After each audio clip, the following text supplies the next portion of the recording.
Assalamualaikum warahmatullahi wabarakatuh. Perkenalkan, nama saya Indri Handriani dari kelas 12 IP1.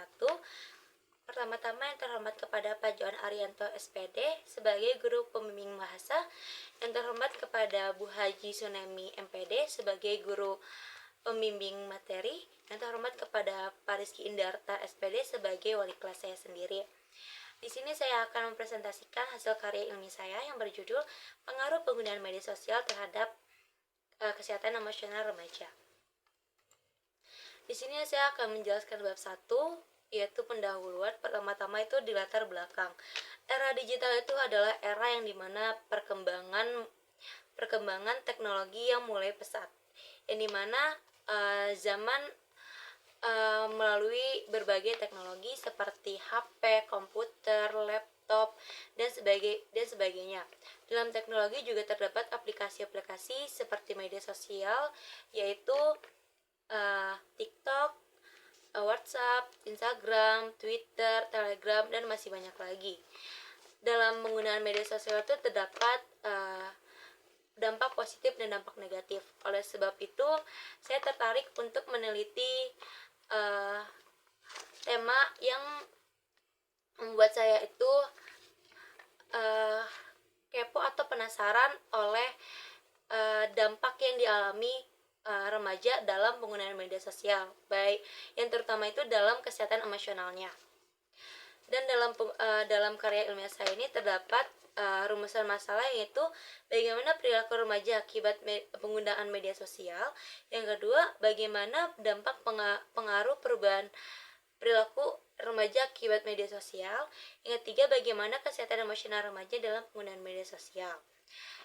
Yang berikutnya ada tujuan dari penelitian saya, itu salah satunya adalah mengetahui perilaku remaja akibat penggunaan media sosial dan dampak positif ataupun dampak negatif dari penggunaan media sosial.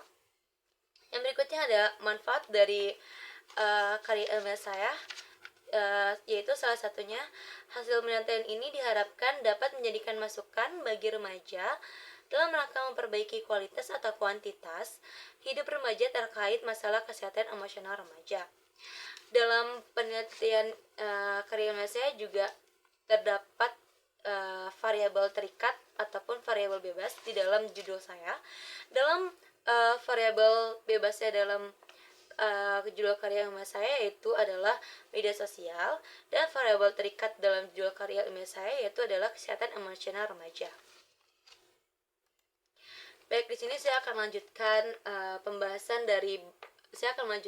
membahas bab 2, yaitu landasan teori. Yang dimana di sini terdapat 3 poin, yaitu ada pengertian media sosial, pengertian kesehatan mental, dan pengertian remaja.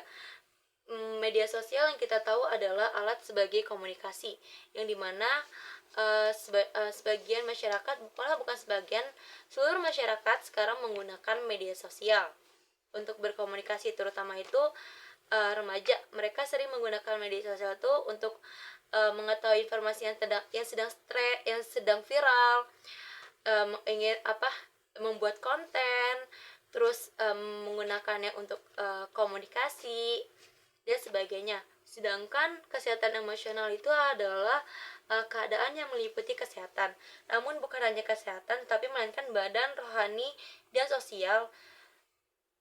Dan sehat juga menurut WHO yaitu adalah suatu keadaan ideal dari sisi biologis, psikologi, dan sosial. Berikut adalah pengertian remaja, yaitu adalah sebagai suatu periode kehidupan manusia yang mana terjadi pertumbuhan, baik pertumbuhan secara fisik, psikologis, dan intelektual secara pesat.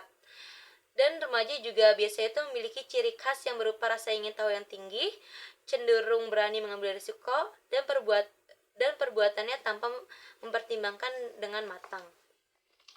Seperti itu. Lalu di sini saya akan membahas bab 3, yaitu metodologi penelitian. Yang pertama itu ada subjek penelitian, yang dimana subjeknya itu saya mengambil siswi dari SMAN 22 Jakarta, terutama itu dari siswi kelas 12 IPS dan kelas 12 MIPA. Yang kedua itu ada instrumen penelitian, yang dimana penelitian ini menggunakan metodologi wawancara sebagai metode ukur, data, dan penelitian. Dari karya ilmiah saya ini, saya itu menggunakan metode wawancara dan mengambil dokumentasi. Yang dimana wawancara itu adalah saya memiliki pertanyaan yang dimana nanti pertanyaan tersebut akan dijawab langsung oleh narasumber saya, seperti itu. Kalau dokumentasi itu adalah kayak foto untuk laporan di karya ilmiah saya, seperti itu. Yang ketiga itu adalah teknik analisis data. Yang pertama itu ada reduk data, bentuk analisis yang menggolongkan. Kedua, penyajian data atau sekumpulan informasi yang tersusun. Yang ketiga, penarikan kesimpulan hasil analisis yang dapat digunakan untuk mengambil tindakan. Yang berikutnya saya akan menjelaskan bab 4, yaitu pembahasan, yaitu pengumpulan data dilakukan dengan wawancara dan serta dokumentasi yang sudah saya jelaskan tadi. Yang kedua, waktu dan tempat dan wawancara pengumpulan data dalam melalui wawancara. Waktunya itu saya ambil dalam waktu seminggu untuk melakukan wawancara kepada narasumber saya. Itu saya mulai dari tanggal 31 Oktober hingga 5 November 2023. Tempatnya itu saya melakukan wawancaranya di SMA N22, tetapi tidak semuanya saya wawancara secara langsung, tetapi ada 2 orang dari 12 MIPA yang saya wawancara secara via video call, seperti itu. Informasi mengenai pengaruh penggunaan media sosial terhadap emosional remaja. Informasi yang saya dapatkan dari narasumber itu ternyata tidak semua memiliki dampak positif dan dampak negatif, karena tidak semua narasumber saya itu mempengaruhi emosionalnya saat menggunakan media sosial. Nah, ini adalah deskripsi informasi, dan ini adalah dokumentasi dari foto-foto dokumentasi dari narasumber saya dan saya saat sedang wawancara. Ini ada Relita, Mega, Nazwa, dan Sita Manda yang saya wawancarai langsung di kelas 12 IPS 1. Waktunya itu sedang waktu istirahat, ada yang istirahat pertama dan ada yang istirahat kedua.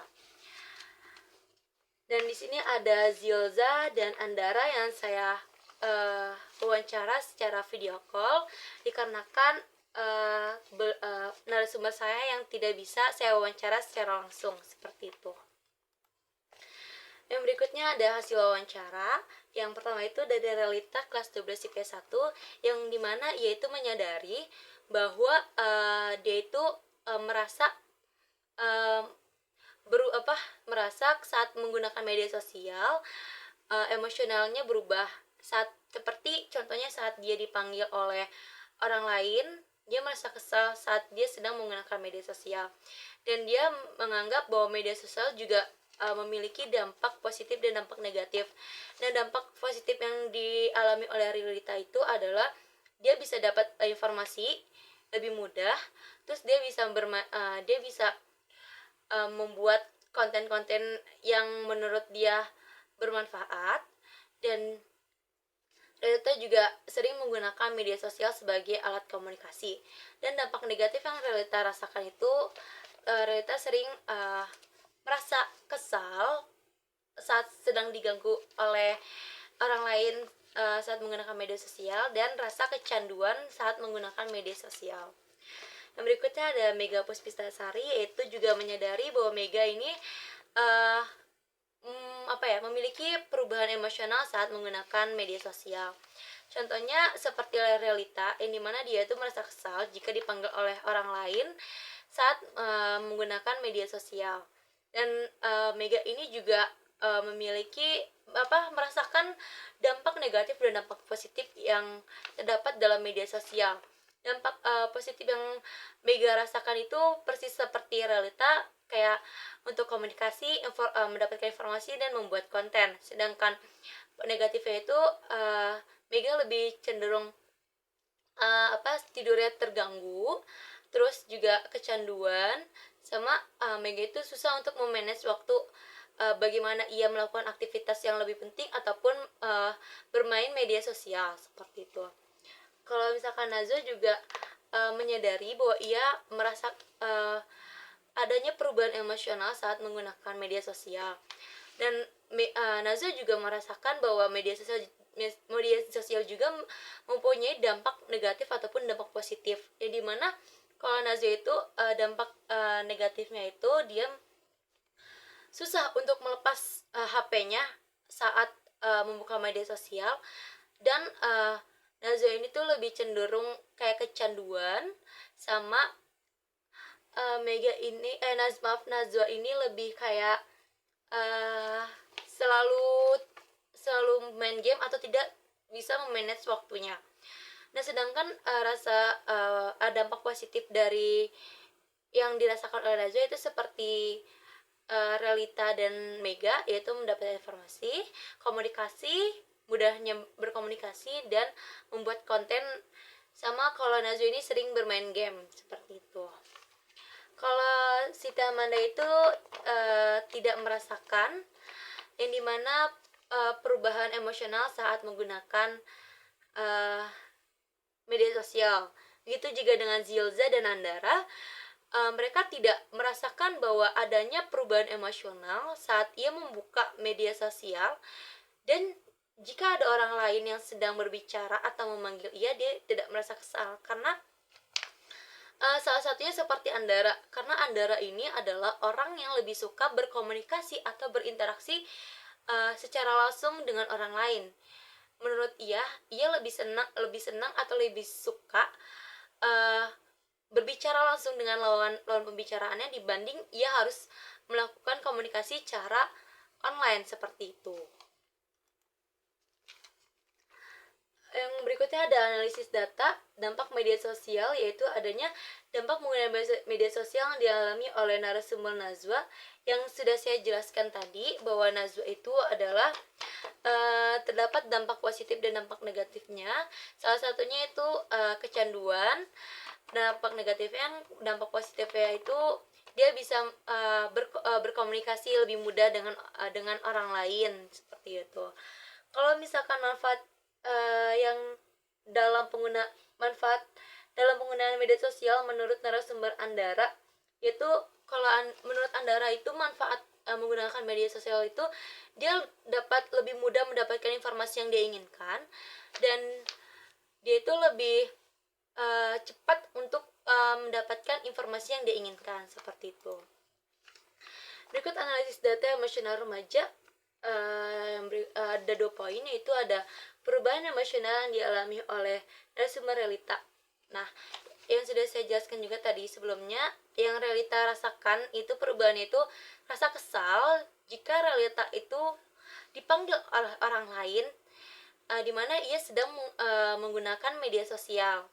Apalagi saat Realita sedang memiliki mood yang tidak baik, ia akan merasa kesal dan memiliki perubahan emosional yang sangat tinggi. Nah, faktor internal perubahan emosional pada remaja. Nah, jadi dari faktor yang dari penelitian yang saya teliti dari beberapa narasumber, yaitu faktor internalnya itu dari diri sendiri, yang dimana mereka tidak bisa memanage waktunya dan mereka hanya mereka itu lebih kecanduan ke media sosial seperti itu. Jadi mereka itu kecanduan media sosial. Nah, berikutnya ada bab 5, yaitu penutup, yang dimana ada kesimpulan dan ada saran. Nah, dari kesimpulan penelitian saya yaitu, tanpa kita sadari terutama bagi kalangan remaja, media sosial sudah menjadi bagian dari kehidupannya. Pasalnya, hampir semua remaja banyak menghabiskan waktunya dengan media sosial, sekedar menonton hiburan, bermain game, dan sebagainya. Media sosial juga banyak mendapatkan nilai positif karena dapat membantu kehidupan sehari-hari, baik dari mencari informasi, memberikan kabar. Tetapi media sosial juga dapat merugikan bagi remaja yang menggunakan media sosial tersebut. Bahkan menurut para ahli, bahwa remaja yang menggunakan media sosial lebih dari 3 jam per hari beresiko tinggi terhadap masalah kesehatan emosional remaja. Yang berikutnya ada saran dari penelitian saya, yaitu kepada remaja harus bisa lebih bijak dalam penggunaan media sosial dan memberikan jadwal dalam penggunaan media sosial agar tidak kecanduan dalam penggunaan media sosial. Atur emosional diri kalian dalam penggunaan media sosial, jangan sampai menyebabkan perubahan emosional akibat kecanduan media sosial. Dan luangkan waktu dengan keluarga. Dengan kalian berinteraksi dengan keluarga atau orang tua, kalian juga akan terjauhi dari dampak emosional yang diakibatkan oleh media sosial. Mungkin sekian presentasi yang saya sampaikan. Kurang lebihnya mohon maaf. Wassalamualaikum warahmatullahi wabarakatuh.